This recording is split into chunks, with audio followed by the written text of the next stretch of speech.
सभी दोस्तों को एक बार पुनः अशोक मीणा का नमस्कार। स्वागत है आप सभी का राजस्थान यूट्यूब चैनल पर।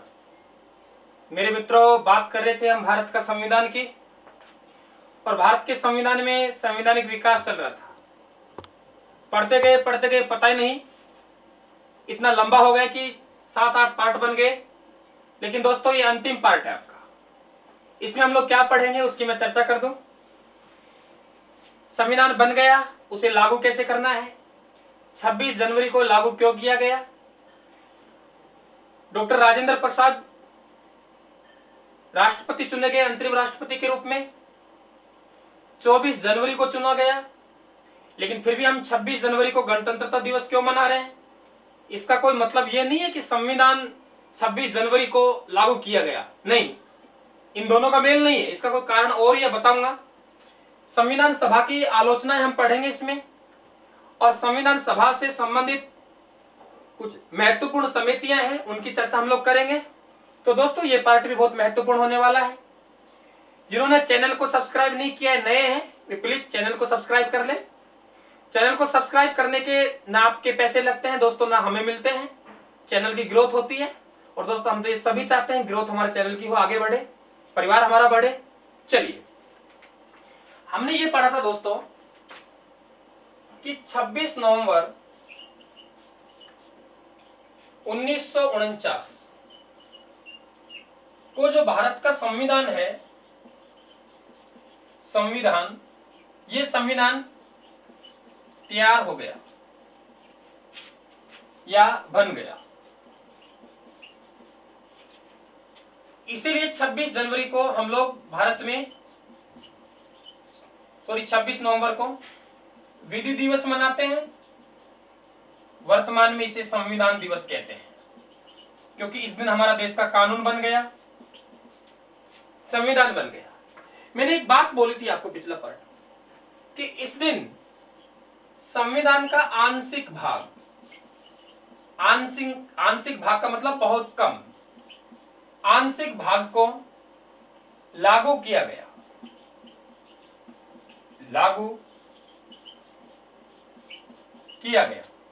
ठीक है, यानी भारतीय संविधान का कुछ भाग है जिसे हम इस दिन लागू करेंगे।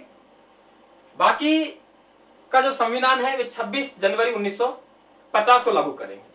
पहले हम ये देख लें कि वे अनुच्छेद कौन से हैं जिन्हें हमने 26 नवंबर 1949 को लागू किया। और ये भारत के संविधान की प्रस्तावना में लिखा हुआ है कि आज के दिन मतलब 26 नवंबर 1949 को भारत का संविधान बन गया। लेकिन ये बात कहां लिखी हुई है कि ये अनुच्छेद हैं जो आज लागू होंगे, बाकी का शेष संविधान 26 जनवरी 1950 को लागू होगा। इसे भी हमें चर्चा करनी है। देखिए दोस्तों, ये लिखा हुआ है प्रस्तावना में कि 26 नवंबर 1949 को भारतीय संविधान लागू हो गया। तो आप कहेंगे सर, प्रस्तावना भी इसी दिन लागू कर देते। प्रस्तावना को इस दिन लागू क्यों नहीं किया, इसका भी मैं कारण बताऊंगा। किसी भी स्थिति में इस दिन प्रस्तावना को लागू नहीं कर सकते थे, कारण बताऊंगा, इंतजार कीजिए। फिर हमारे पास में एक अनुच्छेद पड़ता है, अनुच्छेद 394। अनुच्छेद 394 में यह कह रहा है कि एक तो मैं खुद प्लस में 15 अनुच्छेद, कुल अनुच्छेद कितने हो गए? 16 अनुच्छेद आज मतलब 26 नवंबर 1949 को लागू होंगे। शेष भारत का संविधान 26 जनवरी 1950 को लागू होगा। यानी ये बात कहां लिखी हुई है? अनुच्छेद 394 में स्पष्ट तौर पर लिखा हुआ है। आप लोग गूगल पे खोल के देख लें, अनुच्छेद 394 डालेंगे तो आप खुद अनुच्छेद 394 प्लस में 15 और अनुच्छेद, यानी 16 अनुच्छेद आज यानी 26 नवंबर 1949 को लागू होंगे। बाकी का शेष संविधान 26 जनवरी 1950 को लागू होगा। ये बात दोस्तों प्रस्तावना में नहीं लिखी हुई है, 26 जनवरी वाली बात, ये कहां लिखी हुई है? अनुच्छेद 394 में। तो पहला काम हमारा कि वे 16 अनुच्छेद कौन कौन से हैं, उनकी हम लोग बात करें। देखिए 16 अनुच्छेद दोस्तों, घबरा रहे होंगे कि याद कैसे होंगे, लेकिन वही बात, हमारा क्या काम है? अगर आप लोग फिर याद कर लेंगे तो फिर हमारी क्या जरूरत है? हमारा भी काम बना रहना चाहिए, हमारा महत्व रहना चाहिए। देखिए भाई याद करवा, अनुच्छेद 5, अनुच्छेद 6, अनुच्छेद 7, अनुच्छेद 8, अनुच्छेद 9, यानी 5 से लेकर अनुच्छेद 9 तक तो लगातार है। अनुच्छेद 5 से आप शुरू हो जाए और अनुच्छेद 9 तक जाए, यानी लगातार ये अनुच्छेद है, कितने हो गए? 5। अब देखिए दोस्तों, हमने 1 छोड़ दिया, 2 छोड़ दिया, 3 छोड़ दिया, 4 छोड़ दिया, बाकी 5, 6, 7, 8, 9 तो ले लिए ना। अब देखिए अंत में हम जाते हैं तो अनुच्छेद 391 1 ले लिया, 392 2 ले लिया, 393 3 ले लिया और 394 4 ले लिया। यानी आगे मैंने 5, 6, 7, 8, 9 लिए हैं। शुरुआत में 1, 2, 3, 4, 5, 1, 2, 3, 4 छोड़ गया, तो मैं लास्ट वाले 4 ले लिए, 91, 92, 93, 94। याद हो गए होंगे? यानी 4 और 5 9 तो याद हो गए दोस्तों। अरे मेरा भाई 16 में से 9 तो याद हो गए ना। कैसे याद किया कि 5, 6, 7, 8, 9 लगातार, 1, 2, 3, 4 भूल गए, तो इसलिए लास्ट में से 1, 2, 3, 4 पकड़ लो, यानी 391, 392, 393, 394। कोई समस्या? अरे आप तो हौसला बुलंद हो गए होंगे। 9A और अभी बता रहा हूं, देखिए इसके बाद देखें हम लोग तो अनुच्छेद 60, अनुच्छेद 60। आगे हम बात करें अनुच्छेद 324, अनुच्छेद 324। अब आपको जोड़ा पकड़ना है। अनुच्छेद 366 का जोड़ा है मित्रों, 66 का जोड़ा कब बनेगा? जब 67 आएगा। और 379 का जोड़ा है, और जोड़ा के साथ तब जोड़ा पूरा होगा तो 380 होगा। लास्ट में 380 है, 8 मतलब 388। काउंट कीजिए, 5, 6, 7, 8, 9, 91, 92, 93, 94, 60 और 324 पकड़ना है। जोड़ा पकड़ना है 366, 367, जोड़ा पकड़ना है 379, 380 और 388। दोस्तों इन अनुच्छेदों को इस दिन लागू किया गया 26 नवंबर 1949 को। यह बात अनुच्छेद 394 में लिखी हुई है। अब आप कहेंगे सर इन्हें लागू क्यों किया गया? क्योंकि इन्हें जरूरी था, क्योंकि राष्ट्रपति का इलेक्शन भी हमने अंतरिम राष्ट्रपति के रूप में किया है। तो ये वे अनुच्छेद थे जो नागरिकता से संबंधित थे, शपथ से संबंधित थे, आपके चुनाव आयोग से संबंधित थे, अंतरिम राष्ट्रपति से संबंधित थे। तो इन अनुच्छेदों को लागू करना जरूरी था ताकि आगे के सिस्टम को चलाने के लिए। तो ये अनुच्छेद लागू किए। शेष संविधान जो लागू होगा ये 26 जनवरी 1950 को होगा। अब आप कहेंगे सर इस दिन क्यों हुआ? मैं आपको एक पार्ट और दूंगा जिसमें संविधान की जो ऐतिहासिक तिथि है उनको मैं एक साथ उठाऊंगा। संविधान के विकास में, निर्माण में 40-50 तिथियों का एक पार्ट दूंगा। सवाल मित्रों बाहर नहीं जाने दूंगा, सवाल बाहर नहीं जाने दूंगा, प्रयास है। और अगर 1-आधा% चली जाए तो उससे कोई फर्क पड़ने वाला नहीं। हमारे 60 या 70% भी हमने कवर कर लिया तो मजा आ जाएगा दोस्तों। तो वहां मैं आपको समझाऊंगा हुआ क्या था। आप लोग सब पढ़ते हो कि 31 दिसंबर 1929 ईस्वी को लाहौर अधिवेशन में यह तय किया गया पंडित जवाहरलाल नेहरू की अध्यक्षता में कि हम 26 आने वाली 26 जनवरी को प्रतिवर्ष स्वतंत्रता दिवस मनाएंगे। अब आप कहेंगे सर 26 जनवरी क्यों चुना? और 25, 24, क्या 26 जनवरी का भी कोई महत्व है? क्या है इसमें दोस्तों? 26 जनवरी नहीं, इसमें यह कहा गया कि अगले महीने में 31 दिसंबर तो हो ही गया आज, अगले महीने में जो लास्ट रविवार होगा, अंतिम रविवार होगा, जितनी देखो मेरे पास जानकारी है, आप कैलेंडर से निकाल सकते हो, रविवार था नहीं था, लेकिन जितने मैंने पढ़ा है जानकारी कि अंतिम रविवार को अगले महीने में हम स्वतंत्रता दिवस मनाएंगे। और दोस्तों वे अंतिम रविवार 26 जनवरी का था, इसलिए 26 जनवरी को ऐतिहासिक तिथि बनाई गई। तो उस ऐतिहासिक तिथि का महत्व ध्यान रखते हुए इसीलिए जो भारत का संविधान है वे 26 जनवरी 1950 को लागू किया गया। क्लियर? अब हम लिख देते हैं संविधान लागू। संविधान लागू किया, लागू हो गया। अब मैं आपको यहां 2-3 बातें और बताऊंगा। देखिए, जो हमारी संविधान सभा है इसको आप स्क्रीनशॉट ले लीजिए, मैं इसको साफ कर देता हूं एक बार, ठीक है ना। अब मैं संविधान हमने लागू कर दिया है और 2-4 बातें और मैं आपको यहां समझाना चाहूंगा, वहां से भी सवाल बनते हैं, बहुत अच्छे सवाल बनते हैं। देखिए, संविधान सभा है, संविधान सभा, संविधान सभा की जो अंतिम बैठक हुई, अंतिम बैठक दोस्तों, ये अंतिम बैठक 24 जनवरी, कितनी जनवरी?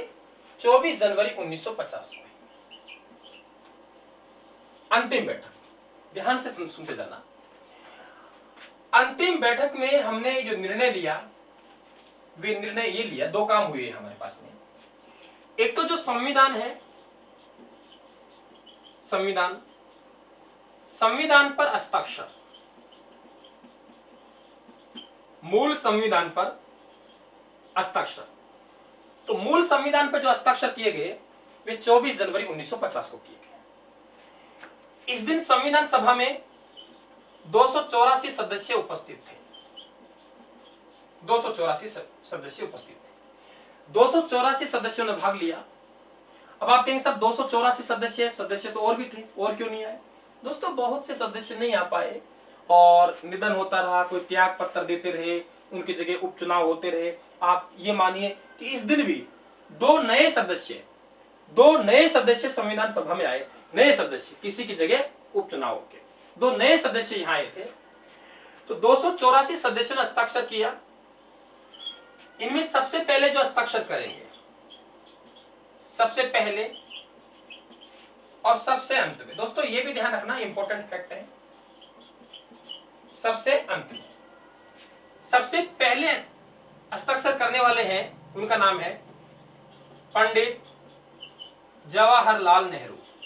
जवाहरलाल नेहरू, पंडित जवाहरलाल नेहरू संविधान पर, मूल संविधान पर हस्ताक्षर करने वाले पहले व्यक्ति हैं। और सबसे अंत में जो हस्ताक्षर करेंगे दोस्तों, उनका नाम है doctor Rajendra Prasad. Doctor Rajendra Prasad. Clear? समझ में आ गया? सबसे पहले हस्ताक्षर करेंगे पंडित जवाहरलाल नेहरू और सबसे अंत में जो हस्ताक्षर करेंगे उनका नाम है डॉक्टर राजेंद्र प्रसाद। अगर हम राजस्थान से बात करें, राजस्थान से सबसे पहले जो हस्ताक्षर किए, दोस्तों मैंने राजस्थान के इतिहास में आपको बताया हुआ है, क्रांतिकारी वाला पार्ट में, बलवंत सिंह मेहता। बलवंत सिंह मेहता उदयपुर के रहने वाले थे। ये राजस्थान की ओर से हस्ताक्षर करने वाले पहले व्यक्ति होंगे। तीनों बात ध्यान रखें, सबसे पहले हस्ताक्षर किया पंडित जवाहरलाल नेहरू ने किया, सबसे अंत में जो हस्ताक्षर किया दोस्तों वे डॉक्टर राजेंद्र प्रसाद ने किया। ये आप लोग पूरी तरह ध्यान रखें। एक बात आपको और ध्यान रखना है, यहाँ पे वे क्या ध्यान रखना है कि एक सदस्य ऐसा था जो संविधान सभा की सभी कार्यवाहियों में शामिल था, लेकिन तब बात हस्ताक्षर करने की आई तो दोस्तों उन्होंने इनकार कर दिया। उन्होंने इनकार कर दिया, मैं इस संविधान से सहमत नहीं हूं, तो उन्होंने हस्ताक्षर नहीं किए। उनका नाम भी आपसे एग्जाम में पूछ सकता है और उनका नाम है हजरत मोहानी। आपसे पूछे हजरत मोहानी कौन थे, तो हजरत मोहानी वे व्यक्ति थे जिन्होंने संविधान सभा की सभी कार्यवाहियों में भाग लिया, अंतिम दिन भी बैठक में थे, लेकिन उन्होंने हस्ताक्षर करने से इनकार कर दिया। तो ये जो हस्ताक्षर वाला काम हुआ, ये हस्ताक्षर का एक जो ध्यान रखना मेरे याद आ रहा है, बेगम अयाज रसूल। बेगम अयाज रसूल, जो मैंने आपको बताया था कि जो महिला सदस्य हैं उनमें 15 महिला सदस्य थी उनमें से एकमात्र मुस्लिम महिला सदस्य, उनका नाम बेगम अयाज रसूल था। बेगम अयाज रसूल था। और जो हस्ताक्षर कर रहे हैं 284, इस दिन ऐसा जानकारी मिलती है कि 8 महिला सदस्यों ने हस्ताक्षर किए थे। कितनी महिला सदस्यों ने? 8 महिला सदस्यों ने यहां हस्ताक्षर किए थे। तो बेगम अयाज रसूल, ये मैं हस्ताक्षर नहीं जोड़ रहा, मैं एक अलग से फैक्ट दे रहा हूं कि एकमात्र मुस्लिम महिला जो संविधान सभा की सदस्य रही, उनका नाम बेगम अयाज रसूल है। तो एक तो हस्ताक्षर वाला काम हमने यहां किया। दूसरा काम, इसी दिन जो डॉक्टर राजेंद्र प्रसाद है, डॉक्टर राजेंद्र प्रसाद, इस डॉक्टर राजेंद्र प्रसाद को इनको अंतरिम राष्ट्रपति चुना गया। अंतरिम राष्ट्रपति। दोस्तों बहुत मजा आएगा यहां। देखिए, जो संविधान के अकॉर्डिंग राष्ट्रपति का जो चुनाव होता है, वे लोकसभा और राज्यसभा के सदस्य करते हैं, विधानसभा के सदस्य भाग लेते हैं। लेकिन उस समय तो लोकसभा, राज्यसभा, विधानसभा थी नहीं, तो फिर इनका इलेक्शन किसने किया? तो मैंने पहले ही बता चुका हूं कि संविधान सभा के पास ये पावर थी कि तब तक संसद का गठन नहीं हो जाए तब तक आप अंतरिम संसद के रूप में काम करें। क्या कहा? कि तब तक आप अंतरिम संसद के रूप में काम करेंगे। यानी संविधान सभा ही हमारी क्या है? अंतरिम संसद है। उसके द्वारा 24 जनवरी 1950 को डॉक्टर राजेंद्र प्रसाद को अंतरिम राष्ट्रपति चुना गया। इसके लिए अंतरिम राष्ट्रपति, इसके लिए अलग से एक संविधान में अनुच्छेद जोड़ा हुआ था 380। 380 यही प्रावधान करता था कि अंतरिम राष्ट्रपति कौन होगा, कैसे होंगे। क्लियर समझ में आ गया? अब 24 जनवरी 1950 को अंतरिम राष्ट्रपति डॉक्टर राजेंद्र प्रसाद को चुन लिया। दोस्तों देखिए, अब मैं आपसे एक बात पूछ रहा हूं कि भारत गणतंत्र देश है, गणराज्य देश है, ऐसा लिखा हुआ है। क्लियर? और गणराज्य का मतलब होता है कि देश का सर्वोच्च पद निर्वाचित होना चाहिए जनता द्वारा। चलिए, जनता द्वारा निर्वाचित नहीं था, लेकिन संविधान सभा के जो ब्रिटिश प्रांतों से मेंबर थे, तो वे भी तो जनता द्वारा अप्रत्यक्ष रूप से निर्वाचित थे। मैंने समझाया हुआ है। तो जनता द्वारा निर्वाचित हो, अप्रत्यक्ष थे लेकिन निर्वाचित थे, वे देश गणराज्य कहलाता है। अब दोस्तों, जब हमने 24 जनवरी 1950 को, जब डॉक्टर राजेंद्र प्रसाद को हमने राष्ट्रपति चुन लिया है, तो फिर इस दिन हमने गणतंत्र दिवस क्यों नहीं मनाया? 26 जनवरी 1950 को ही गणतंत्र दिवस क्यों मनाया? अब आप कहेंगे सर, संविधान इस दिन लागू हुआ। अरे दोस्तों, संविधान लागू होने से पहले तो हमने अंतरिम राष्ट्रपति चुन दिया। ऐसा कोई कारण नहीं है जो आप लोग सोच रहे हो। कारण क्या है बता दूं। इन्होंने अंतरिम राष्ट्रपति के रूप में जो अपना पद ग्रहण किया, ये संविधान सभा के जो सदस्य थे बहुत क्रीम थे, वकील थे, जाने माने काफी लोग थे इनमें, तो बहुत दिमाग से काम करते थे। तो इन्होंने जो पद संभाला वे 26 जनवरी 1950 को संभाला। 26 जनवरी 1950 को पद संभाला, इसलिए 26 जनवरी 1950 को गणतंत्र दिवस मनाया जाता है। इसका मतलब ये नहीं कि संविधान उस दिन लागू हुआ इसलिए गणतंत्र दिवस मनाते हैं। तो मैंने एक बात कही थी कि आपकी जो प्रस्तावना है, ये प्रस्तावना को 26 जनवरी 1950 को हम लोग तैयार कर रहे हैं, सब कुछ काम हो रहा है, तो उस दिन लागू क्यों नहीं किया? लागू नहीं कर सकते थे, क्योंकि प्रस्तावना में पॉइंट लिखा है लोकतांत्रिक गणराज्य। गणराज्य, और बताइए 26 नवंबर 1949 को क्या भारत देश गणराज्य था? नहीं था, क्योंकि राष्ट्रपति ने, अंतरिम राष्ट्रपति ने राष्ट्रपति के रूप में जो पद ग्रहण किया है वे 26 जनवरी 1950 को किया है। इसलिए ध्यान रखना, कहीं आप लोग आपसे पूछे प्रस्तावना कब लागू हुई, आप लोग ठोक के आ जाए कि साहब 26 नवंबर 1949 है। नहीं, कतई नहीं आएगा। 26 जनवरी 1950 आपसे पूछे क्यों, आप आराम से बताना कि देखिए सर, डॉक्टर राजेंद्र प्रसाद है, इन्होंने जब पद संभाला 26 जनवरी 1950 को, तो हमारा देश गणराज्य बना और प्रस्तावना में गणराज्य लिखा हुआ है, इसलिए 26 नवंबर 1949 उसे लागू नहीं कर सकते। देखिए मित्रों, कितने अच्छे अच्छे फैक्ट आपके सामने निकल के आए। क्लियर? अब एक आधा बात और समझ लिया आपको कि जो संविधान के अधिवेशन, कई जगह आपको अधिवेशन 11 लिखे मिलते हैं, कभी आपको 12 लिखे मिलते हैं। देखिए सही क्या है बता दूं आपको। संविधान सभा के 11 अधिवेशन हुए, लेकिन अंतिम अधिवेशन यहां चल रहा है। अगर इसे हम लोग काउंट करें तो अधिवेशन कितने होंगे? 12। आपसे पूछे कि संविधान सभा के कितने अधिवेशन हुए, आप बता देना 12।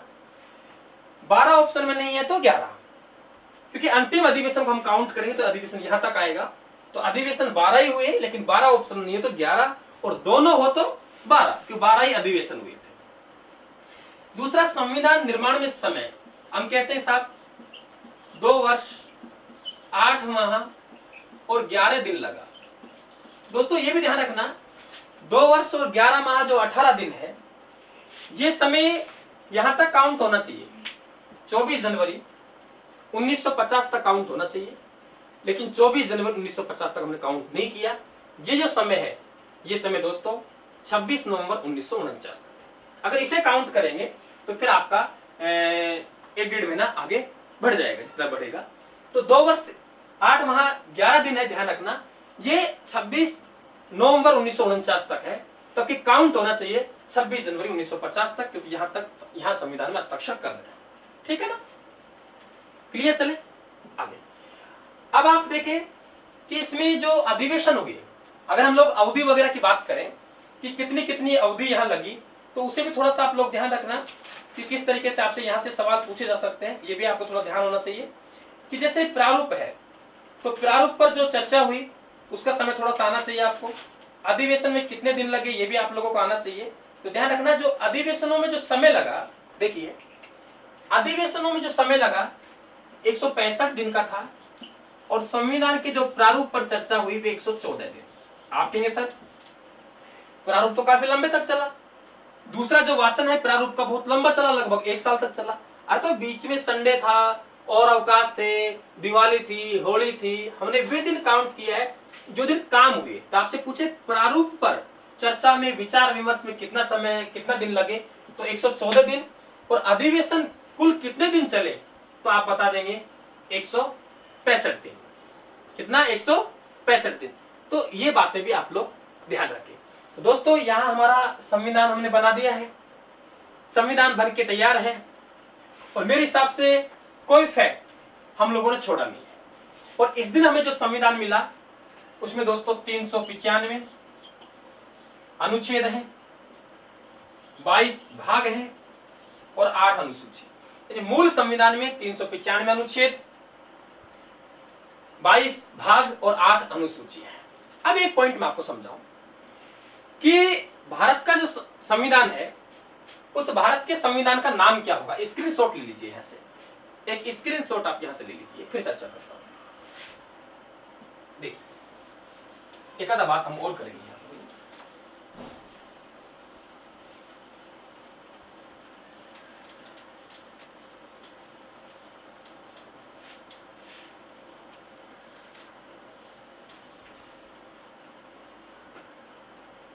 हम लोग बात ये कर रहे थे कि जो हमारा संविधान है इसका नाम क्या है, नाम क्या है। तो जो अनुच्छेद है 393 93, इसमें भारत के संविधान का संक्षिप्त नाम लिखा हुआ है। आपसे पूछे कि भारत का संविधान का नाम क्या है, तो ध्यान रखना मुताबिक संविधान के नाम है भारत का संविधान। भारत का संविधान, तो भारत का संविधान नाम है। आपसे पूछे कौन से अनुच्छेद के अकॉर्डिंग है, तो दोस्तों आप बता देंगे अनुच्छेद 393 के अकॉर्डिंग भारत के संविधान का नाम है भारत का संविधान। अब एक मैं गीत और गा रहा था बीच में कि ये प्रावधान किया गया था भारतीय स्वतंत्रता अधिनियम 1947 में कि तब तक इन देशों का संविधान ना बन जाए तब तक इनका प्रशासन, इनका शासन 1935 के अधिनियम के अकॉर्डिंग चलेगा। फिर मैं कह रहा था कि 1935 के अधिनियम पर हम समाप्त कैसे करें। भाई कहीं तो संविधान निर्माताओं ने प्रावधान किया होगा कि भाई जो संविधान है, ये जो संविधान है इसमें कहीं तो प्रावधान होगा कि 1935 के अधिनियम को समाप्त कैसे करें। ध्यान रखना जो अनुच्छेद अंतिम है, अनुच्छेद 395, अनुच्छेद कौन सा? 395। तो अनुच्छेद 395 यही कह रहा है कि भारत शासन अधिनियम 1935 का प्रभाव समाप्त हो जाएगा। यानी वे प्रभाव जिससे शासन चल रहा था 1935 के अधिनियम को, उसको जिसको समाप्त किया, वे किस अनुच्छेद ने किया? अनुच्छेद 395 में। क्लियर हुआ? क्लियर हुआ एकदम। देखिए 24 जनवरी 1950 को तब संविधान सभा की अंतिम बैठक हो रही थी। सभी वक्ताओं ने अपना भाषण दिए। उस भाषण में बात आई कि भाई सबसे बड़ा योगदान किसका है, तो डॉक्टर भीमराव अंबेडकर का नाम आता है। प्रारूप समिति के सदस्य हैं के एम मुंशी। उन्होंने भी ये कहा कि देखिए मैं तो कांग्रेस से था, कांग्रेस की गतिविधियों में काफी व्यस्त था, हमने ज्यादा सहयोग नहीं किया। सहयोग जो किया है वे डॉक्टर भीमराव अंबेडकर ने कहा है, किया है। और डॉक्टर भीमराव अंबेडकर को संविधान निर्माण के योगदान के कारण इन्हें आधुनिक भारत का मनु कहा जाता है। दोस्तों ध्यान दें, आधुनिक भारत का मनु। आपसे पूछा जाए कि आधुनिक भारत का मनु किसे कहते हैं, तो आधुनिक भारत का मनु डॉक्टर भीमराव अंबेडकर कहते हैं, क्योंकि मनु की विचारधारा से काफी प्रभावित थे। डॉक्टर राजेंद्र प्रसाद ने कहा कि संविधान में निर्माण में सबसे बड़ा योगदान, तो डॉक्टर राजेंद्र प्रसाद ने यही कहा अगर सबसे बड़ा कोई योगदान रहा है तो डॉक्टर भीमराव अंबेडकर का रहा है। इसलिए डॉक्टर भीमराव अंबेडकर दक्ष पायलट, तो दक्ष पायलट की संज्ञा आपसे पूछ सकते हैं किसे दी गई, तो डॉक्टर भीमराव अंबेडकर को दक्ष पायलट कहा। और किसने कहा दोस्तों? डॉक्टर राजेंद्र प्रसाद ने कहा। ऐसी बातें भी आप लोगों को ध्यान रखनी पड़ेगी। एक संविधान सभा के सदस्य होते थे केवी राव ने कहा कि डॉक्टर भीमराव अंबेडकर संविधान के जनक व जननी दोनों है। दोस्तों ध्यान दें, संविधान के जनक और जननी दोनों है। ये दोनों तीनों बातें आप ध्यान रखें। आधुनिक भारत का मनु इन्हें कहते हैं। डॉक्टर राजेंद्र प्रसाद ने इन्हें दक्ष पायलट कहा है। और केवी राव जो संविधान सभा के सदस्य थे, उन्होंने इन्हें जनक व जननी कहा है। बहुत बड़े विद्वान थे। और आपको पता होगा कि ये आपके पंडित जवाहरलाल नेहरू की जो आपके पहली कैबिनेट थी उसमें ये विधि मंत्री भी रहे, तो बहुत बड़े जानकार थे। तो दोस्तों ये बात आपके समझ में आ गई। बताइए कोई समस्या नहीं है, मैंने पूरा संविधान का निर्माण कर दिया शुरू से लेकर अंत तक। दोस्तों आश्वस्त करता हूं सवाल गलत नहीं जाएगा। अब हम बात करेंगे संविधान की आलोचना या संविधान सभा की आलोचना, उसकी हम लोग बात करेंगे। अभी पाठ जारी रहेगा। तो संविधान सभा की आलोचना किस प्रकार से हुई है या भारत के संविधान की आलोचना किस प्रकार से हुई है, दोस्तों यहां से भी एग्जामिनर सवाल पूछता है। और आरएएस में या आईएएस में तो यहां तक पूछ लेता है कि यह आलोचना किसने की, तो यह भी हम लोगों को पढ़ना है। आलोचनाओं की हम लोग बात करें मित्रों कि संविधान सभा की आलोचना किन किन लोगों ने की और किन किन आधारों पे की, उनकी भी मैं चर्चा कर लेता हूं। सवाल गलत नहीं जाना चाहिए, उद्देश्य है कि सवाल गलत नहीं जाना चाहिए, प्रयास ये है मेरा। देखिए हम बात करें कि आपने नाम सुना है विंसेंट चर्चिल। विंसेंट चर्चिल जो कि प्रधानमंत्री, इटली से पहले ब्रिटेन के प्रधानमंत्री हुआ करते थे। विंसेंट चर्चिल ने यह कहा है कि संविधान सभा, दोस्तों ध्यान देना, संविधान सभा एक जातिगत संस्था है, जातिगत संस्था थी। यानी ध्यान रखना कि विंसेंट चर्चिल ने यह बताया है कि संविधान सभा एक जातिगत संस्था थी। यानी जातिगत संस्था बताइए, क्योंकि मुस्लिम लीग सबका ये आरोप थे कि हिंदू है और कांग्रेस में अधिकांश लोग हिंदू थे। ऐसा कुछ नहीं है, बहुत से धर्म थे, सभी को प्रतिनिधित्व दिया गया था संविधान सभा में। मैंने आपको सिख भाई भी हमारे 4 थे, 4 सीटें उनके लिए रखी गई, ऐसी बात नहीं, लेकिन फिर भी आलोचना इन्होंने कर दी, तो ये ध्यान रखना। हम लोग बात करें sir John Simon, sir John Simon, Simon commission वाले, सर जॉन साइमन ने कहा है कि संविधान सभा एक हिंदुओं की सभा थी। यानी इन्होंने स्पष्ट रूप से कहा है, ध्यान रखना, विंसेंट चर्चिल ने तो कहा है कि संविधान सभा एक जातिगत संस्था थी, और साइमन ने कहा है कि ये हिंदुओं की सभा है, ये ध्यान रखें। दूसरा हम बात करें ग्रेनविल ऑस्टिन, और दोस्तों दूसरा बड़ा नाम है आइवर जेनिंग्स।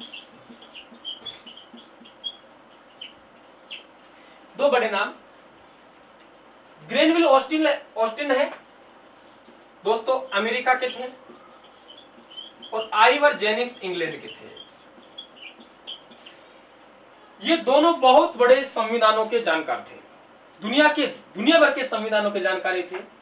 ग्रेनविल ऑस्टिन ने तो बहुत अच्छी संविधान, आपने भारत के संविधान के संदर्भ में बहुत बड़ी किताबें लिखी हैं, बहुत टिप्पणियां की हैं। तो ग्रेनविल ऑस्टिन अमेरिका के थे। इन्होंने एक बात कही है कि संविधान सभा, दोस्तों ध्यान रखना सवाल पूछे जा सकते हैं आपसे, संविधान सभा कांग्रेस है और कांग्रेसी भारत है, और कांग्रेसी भारत है। ये कह रहे हैं कि उस समय कांग्रेस बहुत बड़ा दल था, और संविधान सभा का मतलब कांग्रेस। मुस्लिम लीग थी, वे भी अलग हो गई, और मुस्लिम लीग के पास कितनी सीटें थी, बहुत कम थी, तो उस समय कांग्रेस सबसे बड़ा दल था। तो इन्होंने कहा है कि संविधान सभा कांग्रेस है और कांग्रेसी भारत है, ये इन्होंने कहा है। ठीक है, ध्यान रखना, मतलब समझ में आ गया होगा।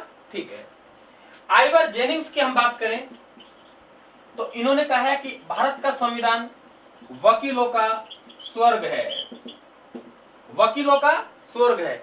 एक्चुअली में जो संविधान सभा के सदस्य थे उसमें 40-50 ऐसे सदस्य थे जो विधि के बहुत बड़े जानकार थे, विधि के बहुत बड़ा ज्ञाता थे, और उनकी जो भाषाएं रही है संविधान की, वे थोड़ी अस्पष्ट रूप से थोड़ा कठिन शब्दावलियों का इस्तेमाल किया गया है। उस कठिन शब्दावली के कारण हम लोगों ने वकीलों का स्वर्ग कहा है, हमने नहीं कहा, किसने कहा है, आइवर जेनिंग्स ने कहा है। यह आपको आना चाहिए।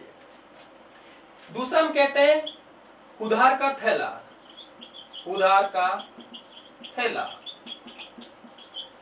या 1935 का अधिनियम की प्रतिलिपि, अधिनियम की प्रतिलिपि यानी नकल।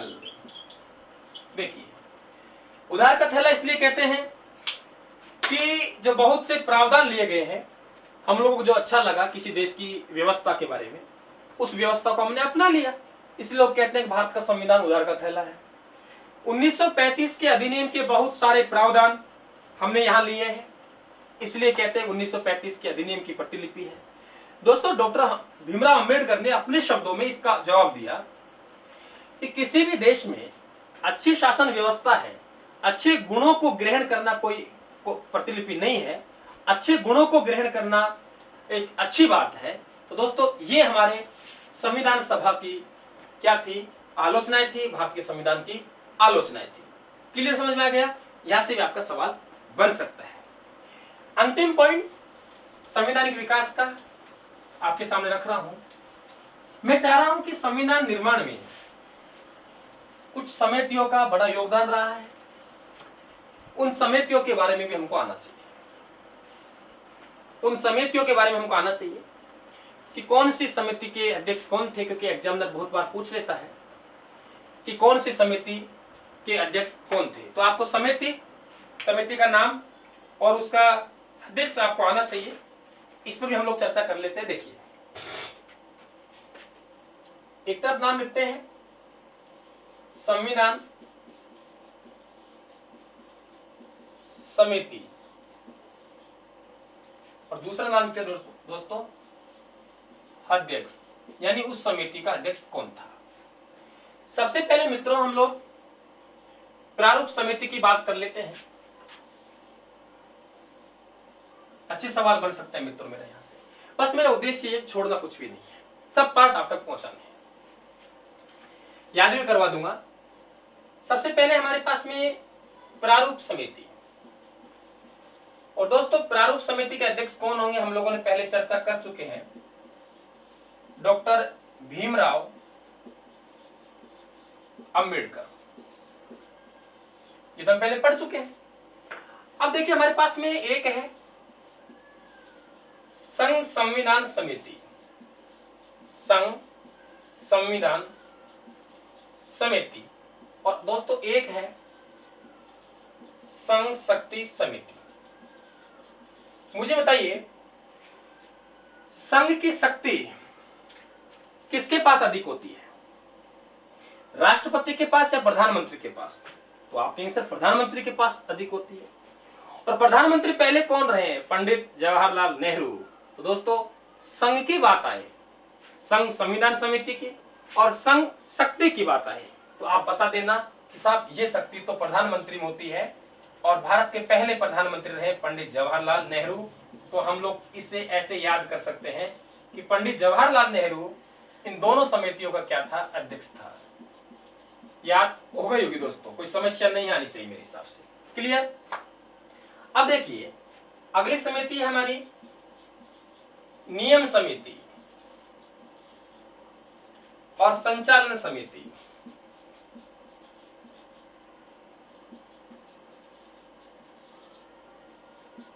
नियम समिति और संचालन समिति। देखो अगर हम नियमों की बात करें, देश को संचालन कौन करता है? राष्ट्रपति। मित्रों नियमों की हम बात करें तो देश को संचालन करने का जो काम करता है वे कौन करता है मित्रों? राष्ट्रपति। और राष्ट्रपति, भारत के पहले राष्ट्रपति कौन है? डॉक्टर राजेंद्र प्रसाद। तो लिख दीजिए, कहां समस्या है यार? डॉक्टर राजेंद्र प्रसाद, और यहां भी लिख देंगे डॉक्टर राजेंद्र प्रसाद। क्लियर? बताइए कोई समस्या? अब मुझे बताइए देश का जो झंडा है 15 अगस्त 26 जनवरी कौन फहराता है? कौन करता है झंडारोहण? राष्ट्रपति। तो आप लिख दीजिए झंडा समिति, झंडा समिति, तो डॉक्टर राजेंद्र प्रसाद। देखो दोस्तों कितना आसान है पढ़ाई, कोई समस्या नहीं है। पहले प्रारूप समिति पढ़ा, फिर संघ संविधान समिति और संघ शक्ति समिति की बात करें तो संघ की शक्तियां तो प्रधानमंत्री में, और पहले प्रधानमंत्री पंडित जवाहरलाल नेहरू रहे हैं। बात करें हम नियम और संचालन की, तो नियम और संचालन की बात करें तो राष्ट्रपति करता है काम तो, और भारत के पहले राष्ट्रपति रहे वे डॉक्टर राजेंद्र प्रसाद रहे हैं। ठीक है, हम बात करें कि झंडारोहण कौन करता है? राष्ट्रपति। तो डॉक्टर राजेंद्र प्रसाद आ गया। बताइए कोई समस्या? अब हम देखें आगे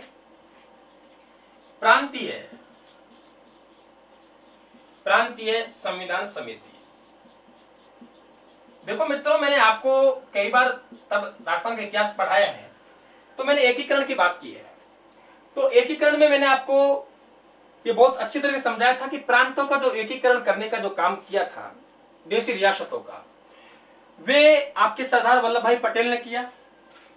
तो सरदार वल्लभ भाई पटेल इनके क्या हो जाएंगे? अध्यक्ष हो जाएंगे। याद कहां से किया? एकीकरण में से हम लोगों ने कि भाई प्रांतों का जो एकीकरण है, देशी रियासतों का एकीकरण है, वे उन्होंने किया। तो हम लिख सकते हैं सरदार वल्लभ भाई पटेल, ये इसके हो जाएंगे। अब हमारे पास पटेल आया, तो पटेल गांव में गए, देशी रियासतों में गए, तो लोगों ने मूल अधिकार किससे मांगेंगे? पटेल से मांगेंगे। मूल अधिकार समिति, मूल अधिकार एवं अल्पसंख्यक समिति, तो ये भी कौन होंगे? पटेल। याद कैसे करेंगे कि प्रांतीय जो देशी रियासतों का एकीकरण सरदार वल्लभ भाई पटेल ने किया, तो जनता ने मूल अधिकार, अल्पसंख्यक जो मिलेंगे वे किससे मिलेंगे? पटेल से मिलेंगे। तो मूल अधिकार एवं अल्पसंख्यक समिति कौन है? वे पटेल है। दूसरा हम बात करें कि मूल अधिकार उप समिति, दोस्तों ध्यान रखना, उप समिति और अल्पसंख्यक उप समिति, दोनों उप समितियां, दोनों की समितियां थी, दोनों की उप समितियां भी थी, तो इनको भी ध्यान रखें। जेबी कृपलानी मूल अधिकार उप समिति के अध्यक्ष थे, और अल्पसंख्यक उप समिति के जो अध्यक्ष थे उनका नाम था H.C. मुखर्जी। याद हो गया? ये थोड़ा जरूर याद कर लेना। बताइए कोई समस्या? बताइए कोई समस्या? कोई समस्या नहीं है ना? मूल अधिकार समिति मूल अधिकार समिति पटेल, अल्पसंख्यक समिति पटेल, मूल अधिकार उप समिति JB कृपलानी, अल्पसंख्यक उप समिति HC मुखर्जी। बताइए कोई समस्या? दूसरा हम बात करें, एक समिति और रह गई, इधर लिख देता हूं, कार्य संचालन समिति। कार्य संचालन समिति दोस्तों, कार्य का संचालन कौन करता है? सेठ लोग होते हैं तो मुंशी करते हैं, और मुंशी से क्या नाम बनता है? KM मुंशी। साहब मुंशी होते हैं, वे कार्य का संचालन करते हैं। तो कार्य संचालन समिति है, उसके अध्यक्ष कौन होंगे? आप लोग बता देंगे, KM मुंशी। तो दोस्तों टाइम बेशक लगा, 10-12 पार्ट बने, लेकिन भारत के संवैधानिक विकास हम लोगों ने पूर्ण कर लिए हैं। संवैधानिक विकास जो 1773 के रेगुलेटिंग एक्ट से और लास्ट संविधान निर्माण तक समितियां भी हमने पढ़ ली हैं। मित्रों मजा आ गया होगा, मुझे भी संतुष्टि मिल गई कि कम से कम एक बड़ा टॉपिक तो मैंने कंप्लीट स्टूडेंट तक पहुंचा दिया है। दोस्तों मेहनत कीजिए, टेस्ट पेपर आपका आएगा, इस टॉपिक का टेस्ट पेपर की बारी है, और बहुत मेहनत कीजिए। बहुत खुशी हो रही है मुझे कि आपका संवैधानिक विकास का पार्ट मैंने रिकॉर्ड करके आप तक पहुंचा दिया है। और दोस्तों ये घर से ही रिकॉर्ड किए हैं, स्टूडियो नहीं गया, देसी जुगाड़ करके रिकॉर्ड किए हैं। पंखा चलाएं तुम्हारे जाए, बंद है, गर्मी लग रही है, पसीना आ रहे हैं, लेकिन मजा आ गया दोस्तों। मेहनत करें भाई, शुभकामनाएं आपकी, आपको हमारी शुभकामनाएं आपके साथ हैं। बहुत मेहनत कीजिए, और दोस्तों वीडियो को आप लोग शेयर कीजिए। सब्सक्राइब बढ़ने चाहिए, ये मैं आपको, आप इसको निवेदन मान लो, आप लोग इसे आदेश मान लो, आप विनती जो भी मानो आप लोग मान लीजिए दोस्तों, लेकिन शेयर कीजिए, खूब शेयर कीजिए दोस्तों। आपको लग रहा होगा कि मेहनत रंग लाएगी, 100% दोस्तों रंग लाएगी। बस परमात्मा शक्ति दे और आपके सामने खड़ा रहूं। आप सभी को पुनः एक बार धन्यवाद, सभी को राम राम, जय हिंद साहब।